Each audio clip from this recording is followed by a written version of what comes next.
heureux. C'est bien ce que nous désirons tous, d'être heureux. Et aujourd'hui, nous fêtons ceux qui sont pleinement heureux, tous ceux qui sont au paradis et qui participent du bonheur même de Dieu. Dieu est infiniment bon, infiniment heureux.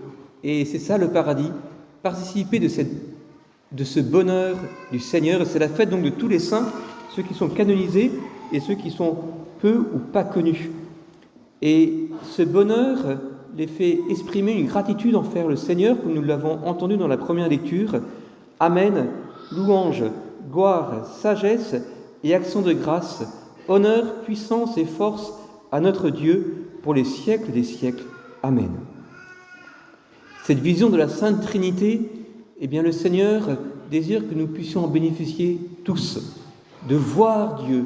Alors voir Dieu, mais les personnes qui sont mortes, on pourrait dire, sauf la Sainte Vierge, leur corps est encore en terre. Comment peuvent-ils voir Dieu?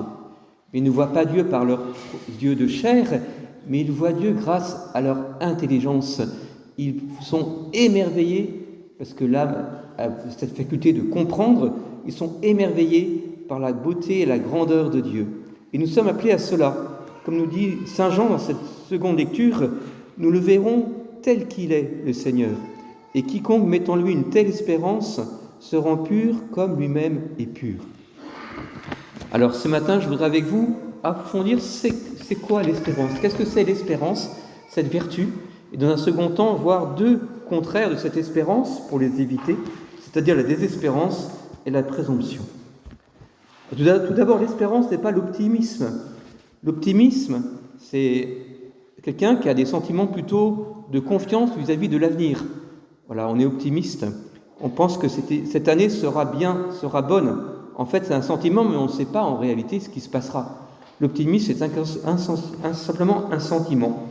Parce que l'espérance, c'est espérer le bonheur éternel, pas parce que nous avons un simple sentiment, mais parce que Dieu nous l'a promis. C'est plus que l'optimisme. Et même si on est plutôt de caractère pessimiste, eh bien, nous ne nous inquiétons pas, car on ne s'appuie pas sur notre caractère, mais sur la puissance de Dieu pour cela. Alors, l'Église nous a donné une prière, qui est l'acte d'espérance, que nous pouvons faire nôtre. Je vous la cite et je voudrais un peu la commenter. Mon Dieu, j'espère avec une ferme confiance que tu me donneras, par les mérites de Jésus-Christ, ta grâce en ce monde. Et si j'observe tes commandements, le bonheur éternel dans l'autre, parce que tu l'as promis et que tu tiens toujours tes promesses. Mon Dieu, j'espère avec une ferme confiance que tu me donneras, par les mérites de Jésus-Christ, ta grâce en ce monde.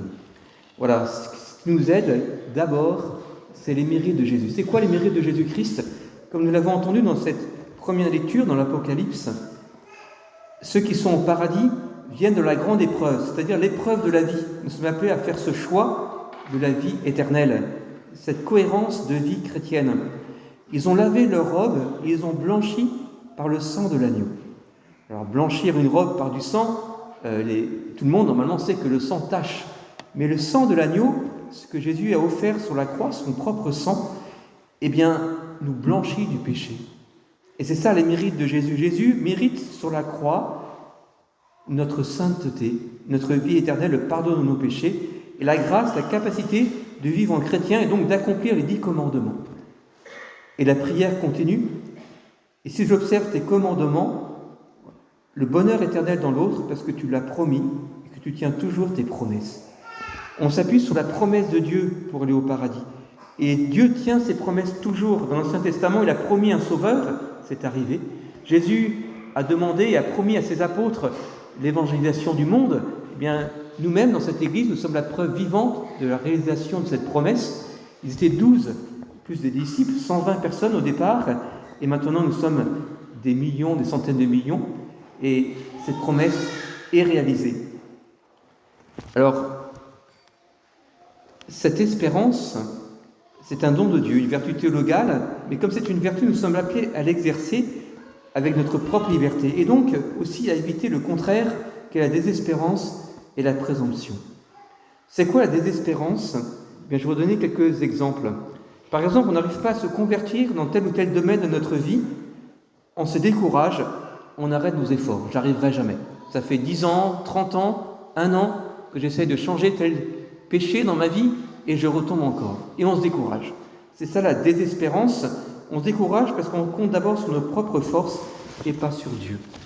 Quand on espère, eh bien on s'appuie sur les mérites de Jésus-Christ et on continue nos efforts, on n'abandonne pas et on s'en confie au Seigneur. Donc, évitons la désespérance. Une autre désespérance, par exemple, on a confié dans le passé des péchés un peu graves et on se dit encore, comme on y pense, on a cela en mémoire, qu'on ne sommes pas dignes du pardon de Dieu. C'est aussi une désespérance, car nous appuyons sur les mérites de Jésus-Christ, son sang qui blanchit les robes, c'est-à-dire qui purifie nos âmes. Et Jésus, sur la croix, est vainqueur de tous les péchés, quels qu'ils soient. Il est plus puissant que notre péché. Donc si notre mémoire nous accuse, ce n'est que notre mémoire, mais c'est Dieu le vrai juge. Et si nous avons confessé nos péchés, nous sommes vraiment pardonnés, rien ne lui résiste. Voilà pour la désespérance que nous sommes appelés à éviter. Maintenant, la présomption. La présomption, c'est par exemple ne compter que sur ses propres forces pour s'améliorer, pour être un saint, et pas sur Dieu.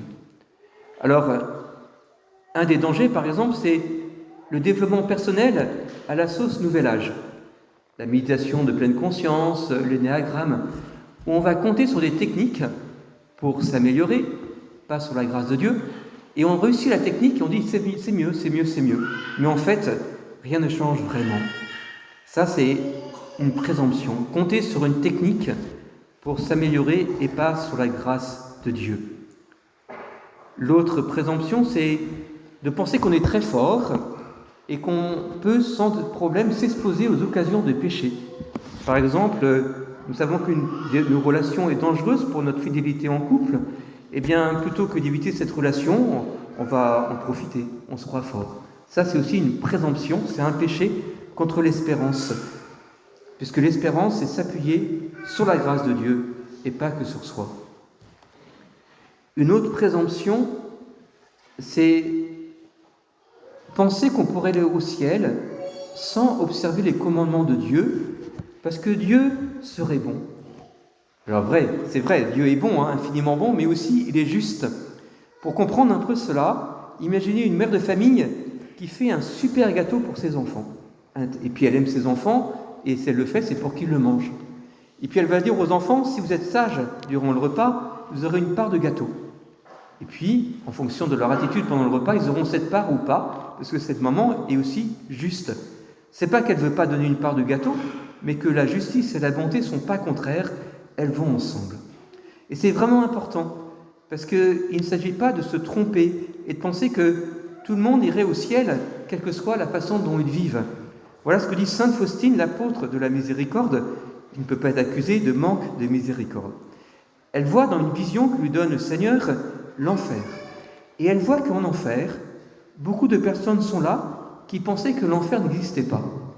Donc pour aller au paradis, il ne suffit pas de dire que l'enfer n'existe pas, car c'est un vrai danger, au contraire, pour notre vie éternelle. Donc il y a une sorte de fausse vision de la miséricorde, une miséricorde sans justice. C'est le cas, c'est certaines personnes dans le synode actuel qui disent par exemple, les LGBT, etc., l'Église doit les accueillir et les laisser comme ils sont. L'Église doit se convertir et dire que tout comportement est bon. Alors c'est exactement l'inverse de l'Évangile. Dans l'Évangile, Jésus accueille les personnes en appelant à une conversion personnelle. Rappelons-nous de Zachée dimanche dernier, il y a 2 jours, où Zachée, collecteur d'impôts, Jésus ne lui dit pas écoute, continue à voler en collectant tes impôts.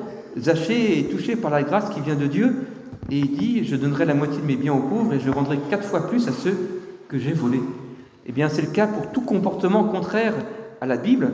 Personne sur cette terre n'est supérieur à la révélation chrétienne qui se transmet par la Bible et la tradition. Tout comportement contraire à cela est appelé à changer pour être vraiment accueilli non seulement physiquement, mais aussi de cœur dans l'Église. Donc la fausse miséricorde. Alors que l'Église nous dit dans son catéchisme que le bonheur, la béatitude promise, nous place devant des choix moraux décisifs. Elle nous invite à purifier notre cœur de ses instincts mauvais et à rechercher l'amour de Dieu par-dessus tout.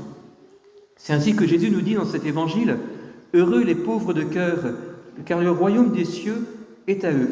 pauvre de cœur, c'est-à-dire le refus de l'orgueil, de se gonfler, d'avoir un cœur riche, entre guillemets, de cette illusion de nous croire les meilleurs. Heureux ceux qui pleurent, car ils seront consolés. Pleurer, on peut le comprendre aussi comme, pas la tristesse pour la tristesse, mais pleurer nos péchés, voilà, pour être consolés par la miséricorde de Dieu, regretter nos péchés. Les béatitudes sont pour nous un chemin de sainteté, et c'est pour nous un exercice d'espérance. Voilà, quelles que soient nos difficultés dans notre vie, si nous aimons Dieu par-dessus tout, nous serons profondément heureux. Notre évêque nous donne en cette année, en conclusion, notre évêque nous donne en cette année une année d'espérance, l'année Sainte-Anne. Nous sommes appelés à faire grandir en notre vie cette vertu et à l'accueillir. L'Église nous dit que la vertu d'espérance répond à l'aspiration au bonheur placée par Dieu dans le cœur de tout homme. Elle protège le découragement, elle dilate le cœur dans l'attente du bonheur éternel. Que les saintes et saintes du ciel prient pour nous, eux qui sont déjà dans le bonheur du ciel, qui nous aident à vivre dans l'espérance. Amen.